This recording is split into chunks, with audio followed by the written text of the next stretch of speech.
What's up, guys? Let's talk about rules 8, 9, and 10 today. Rule number 8 is tell the truth or at least don't lie.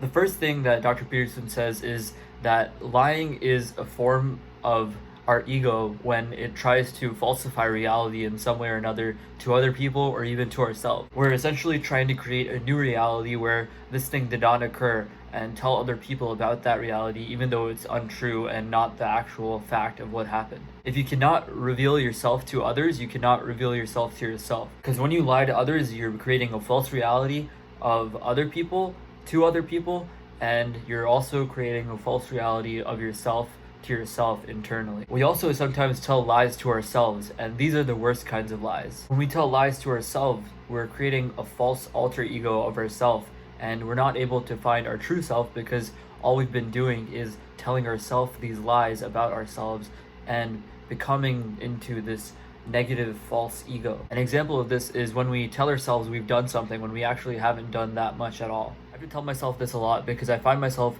in the library for 4 hours and maybe I think I did something, maybe I got like one question on a homework done, but really I might have just been talking to a friend the whole time, or I might have just been watching YouTube or wasting time. And that's my mind trying to take control of my body and trying to shift the ego into thinking that I actually accomplished something when I actually didn't. And that's when I have to pause and reflect about what I actually did. And that's when journaling comes in to help because nobody else is going to read it. So you shouldn't be afraid of putting the bare truth on the journals, because if you're lying on your journal, or then you're lying to yourself, and if you're lying to yourself, then that's a downward path. Dr. Peterson says, when we lie, we are trying to alter reality and who we are as people.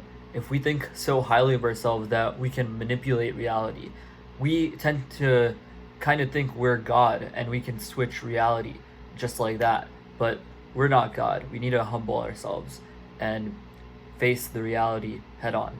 Rule number 9 is assume the person you're listening to knows something that you don't. The first part of this rule is that having the full attention of another human being can cause the speaker to feel valued and comforted and supported. So it's really important to listen to the close people in your life, like your friends, family, and so on. And assuming that they know something that we don't, we're always trying to get out and learn something from other people, and that brings a positive mindset when we're trying to go into conversations or different encounters with strangers or even people we know. And when we humble ourselves, we are open to listening and learning new perspectives and different ideas from other people, and that allows us to make new connections and better connections for the future. And listening to other people doesn't mean you have to follow their ideas or follow their perspectives. It just means that they have different ideas than you, and you're now aware of those opposing ideas that you might be more aware of the next time you encounter somebody and encounter new perspectives on different people. So listening is very important, especially when you're trying to grow and learn from everybody and everything around you. For rule number 10, we have be precise in your speech. And for this, Dr. Peterson says there's no better cure for human problems than an honest engagement with other people and sharing with them about the individual problems. Essentially, this means communicating and effectively telling people exactly what you want. For example, I recently started working a job, so I need to be precise in what I say and what I want from my manager and what I can do and what I'm not able to do.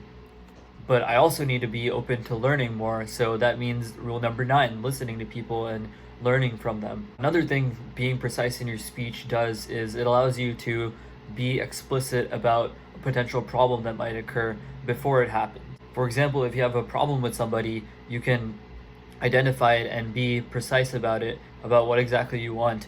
And Dr. Peterson says failing to identify chaos as it arises is essentially inviting the walls to crumble and the world to collapse. So this means that relationships can break down really easily if you're not explicit and open about certain conversations and certain things that you want in your life. Another thing he says is getting acquainted with situations, appreciating that they exist, and sharing them with other people is an effective approach in which individuals may improve the nature of their lives. And that's the whole idea of this rule. It's trying to clarify certain things in your life so that you can make your relationships with everyone better and more positive and more effective in your day-to-day activities. And that's going to be it for this video. I'll see you guys next time for rule number 11.